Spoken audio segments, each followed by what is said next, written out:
Hi, my sweet mamas. Today's episode looks a little different because it's just me. Today, I decided to speak a little bit about my life and my journey to share how you can come out on the opposite end just even better than you were before. Many people don't know my story, maybe just a few. And so I decided to share a little bit about my life and how I've started Mom Dates Collective and my podcast and everything. So we're going to rewind it. I'm going to rewind everything. And we're going to start when I was born. That is September 15, 1993. Holy shit, that sounds really bad. When I was first born, my dad was so angry that I was a girl. My dad had always hoped that he would have a baby boy. And, well, I was a girl, still am. And I remember growing up feeling very neglected. I grew up in my room. I was pretty much raised by the Disney Channel and Lifetime Channel. I was in my room watching TV. I remember when I would go downstairs, we had two floors, to see the family, which was my mother, my father, and my baby brother, who's 7 years younger than me. They would sit down and I would want to join the family. My dad would look at me when I came down the stairs and say to me, "What are you doing? Go upstairs and read a book or something." So I just knew I am to stay put in my room. And I didn't have much social interaction except when I was in school, because again, I had to be in school. And so I remember being in school and not really having friends. I had friends here and there that I would sit with at lunch because, again, who wants to sit alone at lunch? But I remember when the weekends would hit, when it was Friday and everyone was so excited for the weekend. I remember thinking to myself, well, I have nothing to be excited about. I'm just stuck in my room the whole weekend. And till today, I don't really understand if it was because my dad hated me so much or if it was because it was laziness. And my dad was basically the head of the household, and my mom was basically his shadow. And what I mean by that is if my dad were to say, the sky is red, my mom would let everybody know the sky is red. And it didn't matter if anyone told her, "Are you crazy? It's obviously blue." It didn't matter. My mom would always go by what my dad would do. And in her eyes, my dad could never do wrong. So fast forward to high school. Obviously, my only social interaction was school. And so I met a boy, and he was on the wrestling team, and his name was Deland. So we started talking, and he was such a sweet soul, really sweetheart. And we did start dating behind the scenes. We did not share with anybody that we were dating, not friends, not family. It was very secret. And partially the reason as to why it was a secret was because I was and still am Jewish. And I was raised in a household where my parents would tell me, "You are not allowed to marry outside of our religion. It is a sin." So right away, I knew because he was not Jewish, that was my way of hiding it. I was scared. I didn't know what the consequences would be. But we worked in the same area. I was a waitress in a Jewish steakhouse, and I got him a job next door. It was like a Jewish pizza place where they had deliveries. And we were in high school, so he was the delivery boy and I was a waitress, and we would meet in the back sometimes and kind of like give each other looks. And somebody caught on. And one time, my mom came to visit my restaurant. It was my first job, so I guess she wanted to kind of show her girlfriends, "Oh, my daughter is working and she's doing a great job." And someone came to tell her, "By the way, your daughter is dating that guy and he's not Jewish." And my mom was so humiliated because in the community I come from, people really care about what other people think. And that's why I work so hard to do what I feel is good for me, as long as I'm not hurting anybody. But I don't care. What I do is what I feel is right. And maybe my way is not always the right way, but at the end of the day, I try to do the right thing, whether people agree with it or not. And I find that society, they find it very hard to accept things that are quote unquote out of the norm. So, anyways, my mom came back that night with my grandmother, who was almost like a second mom to me, and basically yelling at me. What are you doing? You're dating a, they call it goy, which is a term for non Jews. Yelling at me, embarrassing me. I literally just ran in the car and I'm like, just take me home. Like, this is my workplace, right? So, anyways, we get home and my mom asks me, it's either us or him. You cannot date him. So I'm thinking to myself, you give two shits about me. I'm literally in my room most of the day. What kind of life am I? I feel like I'm in jail. So of course I chose to run away from home. And I moved in with him. I moved in with Deland and he lived with his mom at the time. And we lived there for a little bit. My parents did not know my whereabouts. My father could care less. I think he just cared more about losing control. My dad had a thing about control. He needed to control the situation. Couldn't have just, it's an issue. It's a childhood trauma actually. And so while I was living with him, I had not spoken to my parents. And then we graduated from high school. And so he told me, he's like, listen, I think in order to support us, I need to go to the military. But if I go to the military, you're going to have to go back home. And I don't want that. Me personally, I did not want that. So he said we have to kind of get married and we get benefits from it while he serves. The GI Bill, so I can go to school, get myself through school. You don't have to pay anything, cost of living, get uh, many benefits. So, what did we decide to do? We went to court, not telling a soul, and we got married.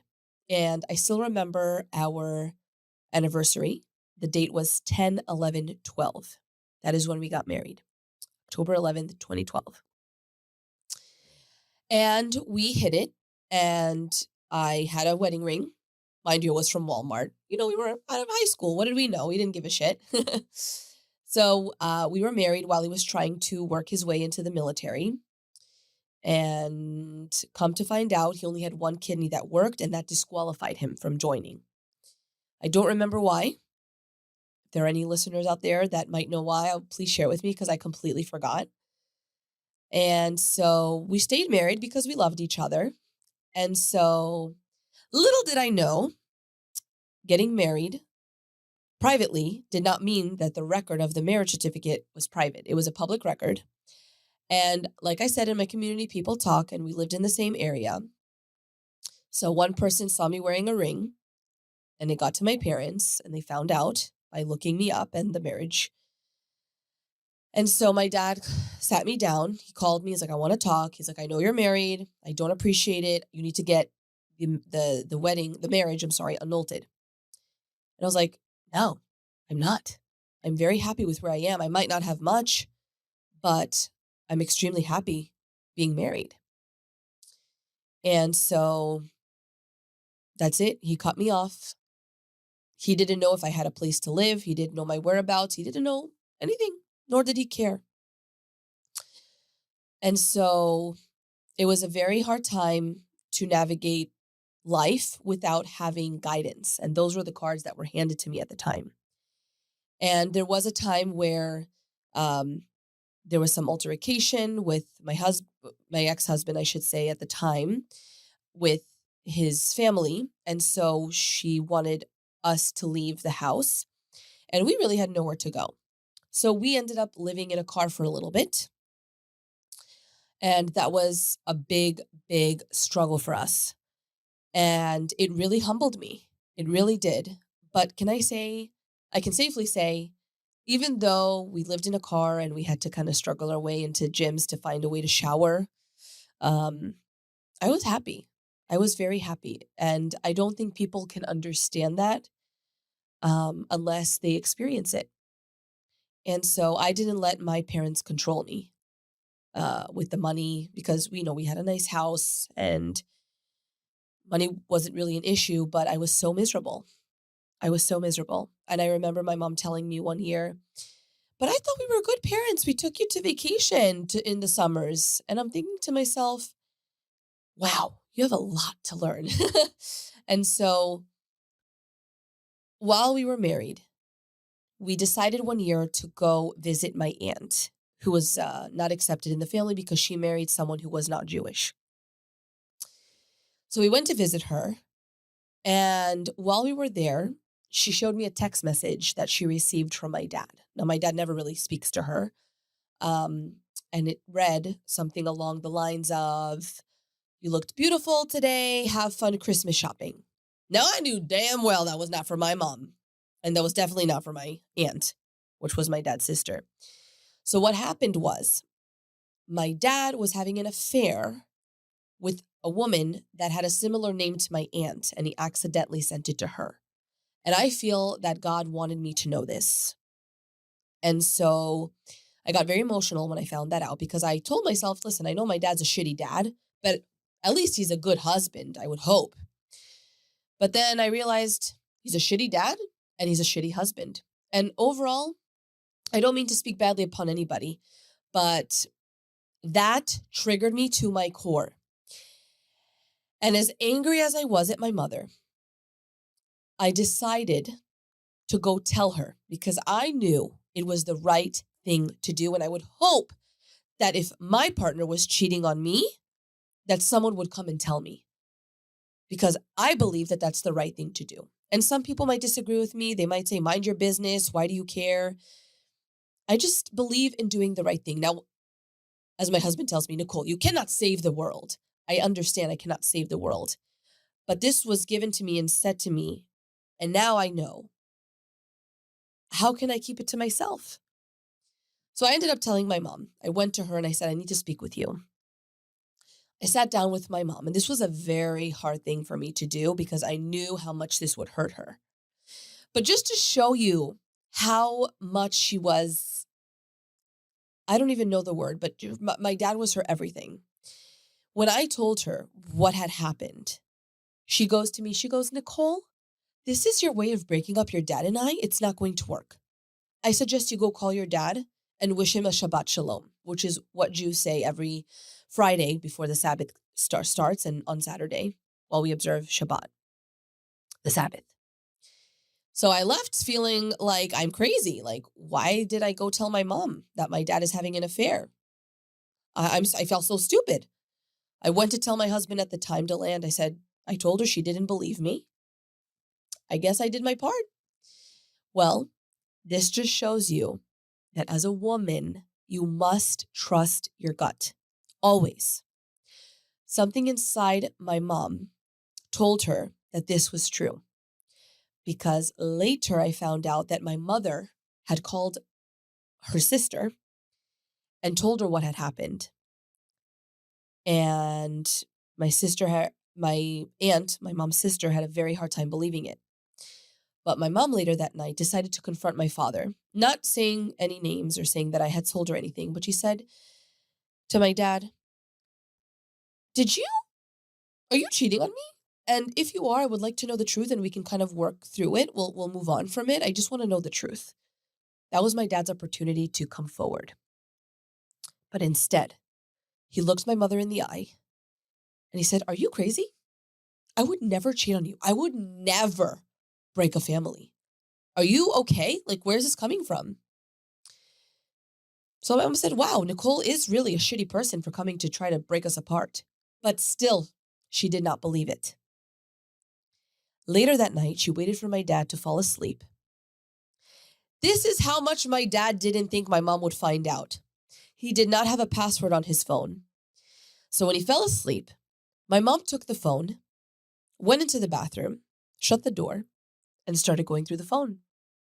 And that is where she saw all the messages of what was going on between my father and his mistress.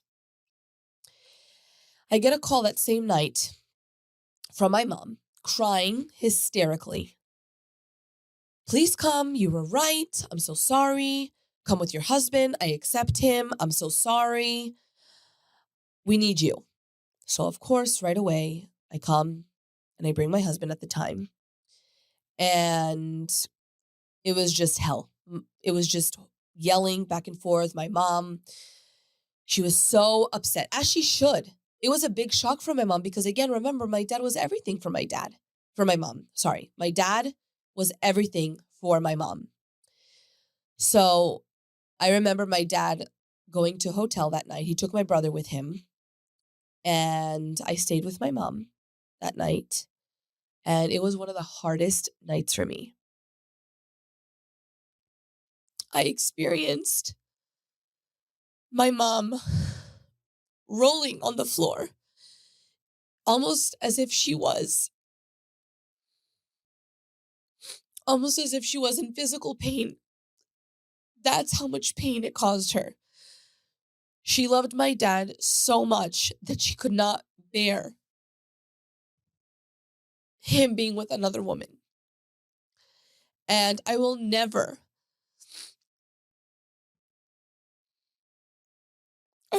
forget that.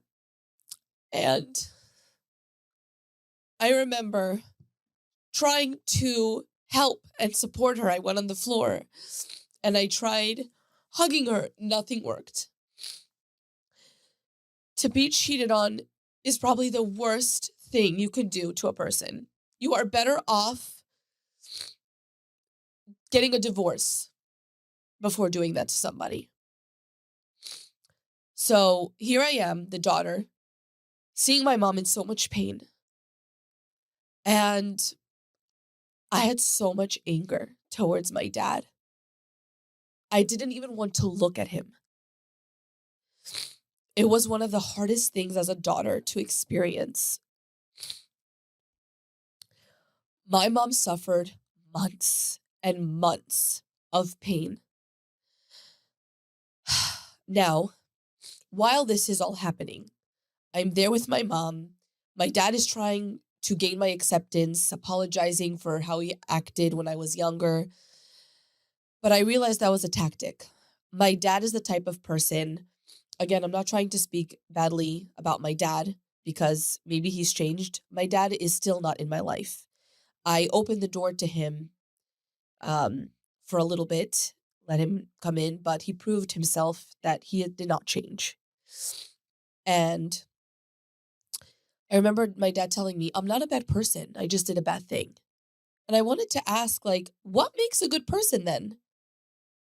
There's constant bad things that you have done. And I just remember looking at my dad and just thinking to myself, you have no remorse. You have no regret that you did what you did. You're just sorry you got caught. And I don't think I've ever forgiven my dad for that. And while my dad is trying, listen, I've never been accepted by my dad. So now he's trying to gain my trust and for me to be on his side. It's almost as if my parents were playing this game. Nicole is on my side, Nicole is on my side, Nicole is on my side, because my dad was alone. My dad didn't have anybody. And my mom, all she had was me as well. So while I'm working 3 jobs, I worked at a smoothie place, I was a waitress, I worked my way up to become a manager of the steakhouse that I worked at, and I was also a babysitter. And going through school, I was dealing with my parents going through this divorce and seeing my mom in pain every single day. One day, while I'm struggling all of this, one day I get a call. And when my parents accepted me, before I go on to the next thing, before my parents accepted me with my husband and accepted him, we were going through a bit of a separation because even though my parents accepted him, my side of the family started putting things in my head. He's not Jewish. What kind of life is that? And so it caused some strain. And it was very, very rough. So while we're going through all of this, I get a call from a police officer in the morning. I don't remember the date, but I remember it was morning. I was eating a bowl of cereal, and I didn't recognize the number, but I answered the number. And I was told that my husband died in a motorcycle accident. I dropped to my knees, just not believing the news. I didn't know whether to cry or to stay still. It was one of the hardest things to experience. I was by myself and I froze. I froze. I didn't know what to do, how to react. I've never experienced a loss, death, never. And so I had to start grieving the loss of Deland. And it was so hard going to school, going to work, smiling at people. And I remember thinking, like, I wish I could just call him. And I don't know why I kept looking up at the sky, thinking like he's watching me. He's there. He came in my dreams all the time, kind of letting me know, hey, I'm okay, I'm good. And it was so hard. And then my dad had no empathy whatsoever for what I was going through. He just needed me, right? And you guys, I did not have a second to even process what I was going through. I was literally just surviving. I was on autopilot. And it was one of the hardest things to experience. I almost felt numb. And I told myself at the time, when you're grieving, there's so many stages of grievances. And I remember there was a point where I'm like, I'm never going to marry again. I just started partying like you can never imagine. Every night I was out. Tuesday night, Monday night, Wednesday night. And I had a friend at the time that was my party friend. She was my go-to. We would party, party, party, party, party. There were days where I would wake up in rooms I don't even know how I got in. I never did drugs, but I could have gone down that path. But drugs was never my calling. I never cared to try or do it. People have asked me, hey, try this, try that, but I've never done any type of drug. And I would drink. All the time. I remember my go-to drink was the blue Long Island iced tea. I would drink it till I didn't even know how to control myself. And that was my way of coping with the death, with the divorce, with the pain. And it got to a point where I didn't sign up for school. I kind of took a break and I just partied. I partied. That's all I did. And I finally realized, like, I need to settle down, need to, stop what I'm doing. I came to the realization that this is not something DeLand would want me to do. Now, DeLand was a very spiritual man, and he brought me a lot closer to God. Even though he was a Christian and I was Jewish, he brought me to God, and he read the whole Bible. And there were times even when he worked construction, because that's how we eventually got a place. His dad came down from New York and helped us. He would have to drive far distances for construction, and he would have me read the Bible to him. And it was one of the most beautiful experiences. We had a lot of hardships too, because of financials and how are we going to pay this. There were days where I would go nights without eating, and that was very hard. Um, I just don't wish that upon anybody. And it was a struggle. It was a big struggle for me because I'm not the type of person to tell people my situation, especially when I'm struggling, because I never want anyone to feel badly for me I didn't want anyone to feel sorry for me. So people had no idea on the outside what the struggles I was dealing with. Um, but even so, when Deland passed away, I moved in with my mom and I became a fifth grade teacher. And I worked for an all girls school. Well, it was boys and girls separate. And I remember getting a job as a teacher, and it brought me joy. Being a teacher brought me back my joy. I loved being a teacher. I loved my students. Actually, it was very funny. I'm still in touch with many of the students I had. They invited me to weddings, to bat mitzvahs, to events. And we still have a little group chat. I mean, it's gone down a little bit because time has changed. I've become a mom, don't have as much time. But I remember I was given one of the hardest classes, the hardest class. We were 5A. That was our class, fifth grade, 5A. And they had a Hebrew teacher. They went through three different Hebrew teachers. And all these Hebrew teachers would come to me and say, "What are you doing that they love you so much?"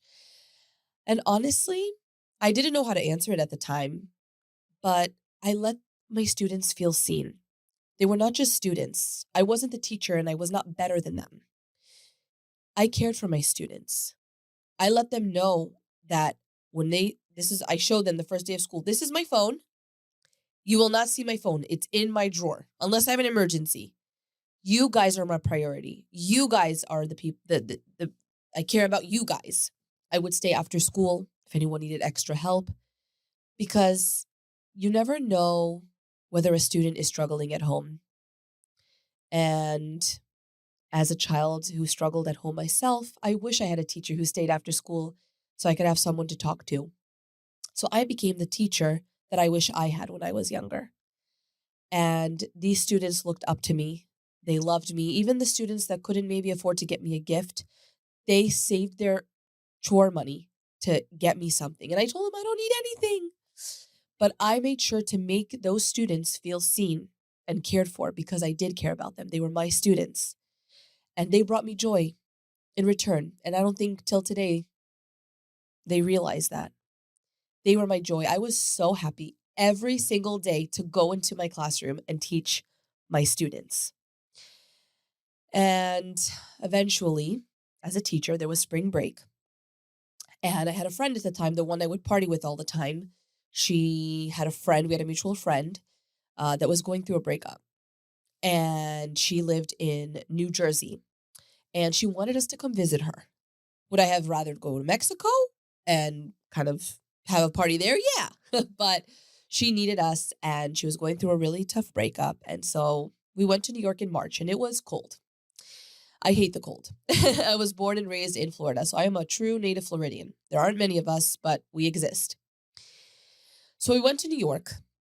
I was ready to party. I did not think of meeting a man that I would eventually be with for the rest of my life. So we went there, we went to New York, and we stayed in a hotel. We had a great time. Now, during the time, I still had a dating app. And with the dating app, it basically shows you the people around your circumference. So if you're in New York, it'll show you the men in New York. If you're in Texas, vice onward, whatever. That's how it works.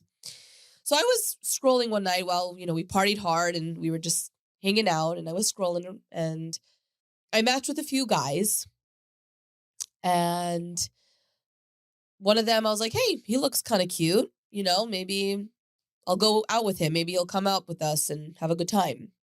So I messaged him first, I believe. Or maybe he messaged me first. I don't remember. I still have screenshots of the conversation. And anyways, we started talking and we decided we would meet that night or the next night, I think it was.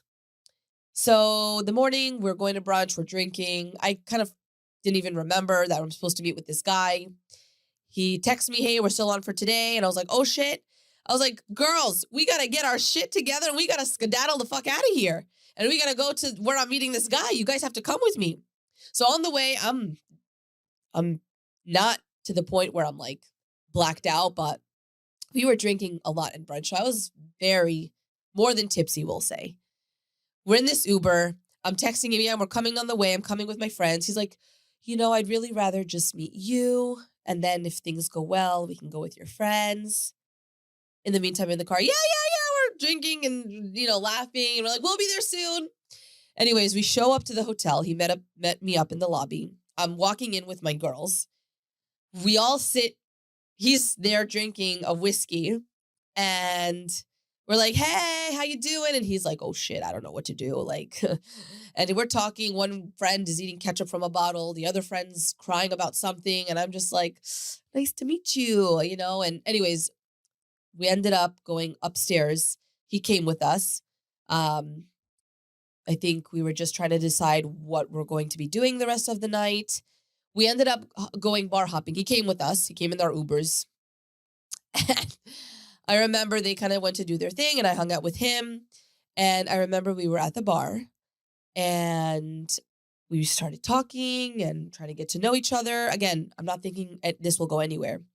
So I asked him, so how do you like being a waiter? Like, do you like it? Is it cool? He's like, I'm not a freaking waiter. I was like, oh shit. He's like, did you just confuse me for another guy? And low key, I think I did. But I was like, no, I don't know why I thought you were a waiter. He's like, I'm a lawyer. I'm like, that's what it is.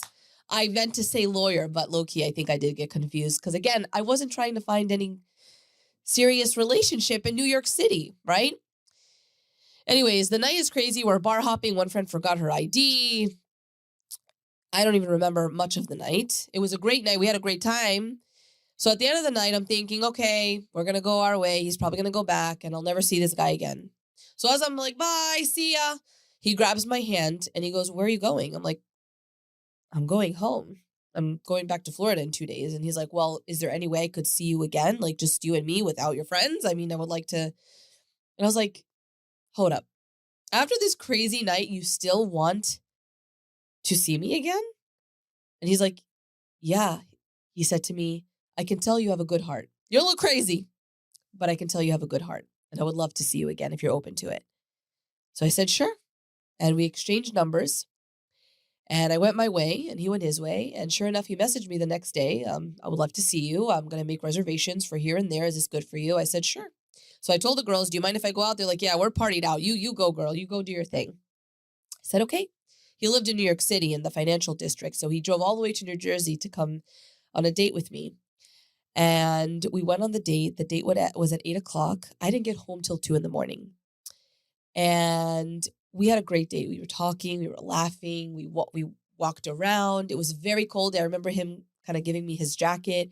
And I remember there was a point during the date where I thought to myself, like, where is this going? Like, I'm not doing long distance, but whatever. I was having a good time.